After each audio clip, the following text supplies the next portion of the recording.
The Honourable Leader of the Alberta Liberal Opposition. Mr. Speaker, let's change gears a little bit here. The Premier promised in her budget to balance the books by 2013-14. Now, with the release of the second quarter fiscal update, it's clear the government is hiding the true fiscal reality from Albertans.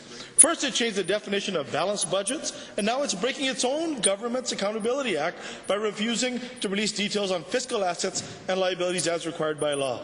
To the Premier, welcome back, by the way. When will your government come clean and tell Albertans how much income your government is taking in and how much money it actually owes?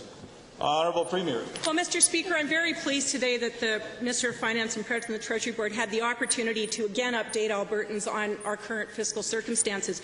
In the last week, as I've been travelling, I've met with the Prime Minister, with the Governor of the Bank of Canada, with premiers across this country, Mr. Speaker, and there is no doubt that we are all facing challenges that were unexpected 9 months ago. We simply have to look at what's going on in the world to know that we are in uncertain times, Mr. Speaker, and I'm very pleased that today Albertans can see very clearly what our way forward is, Mr. Speaker. We are going to be able to continue to provide services to Albertans. We're going to make sure that our operating budget balances, Mr. Speaker, and we're going to continue to invest in the infrastructure that's going to allow Alberta to continue to grow.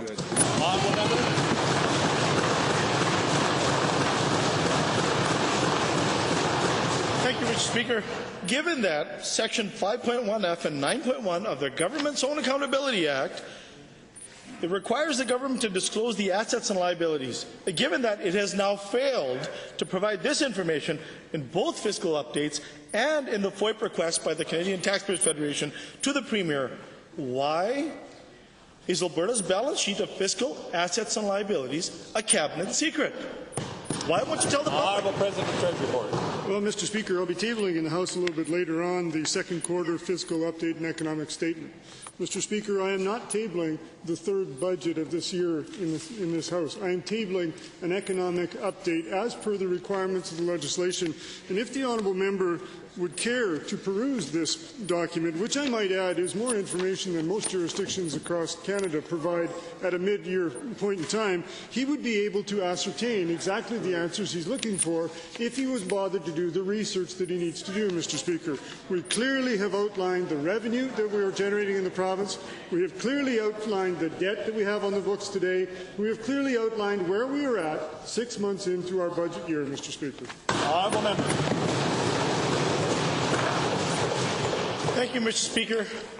Given that it requires courage to balance budgets and courage to balance the budget, and given that Premier Lougheed had a progressive tax and even Prime Minister Harper has a progressive tax, will the Premier have the courage to bring in a fair progressive tax so we can increase our revenue stream so we can balance the books today with oil at $90 a barrel?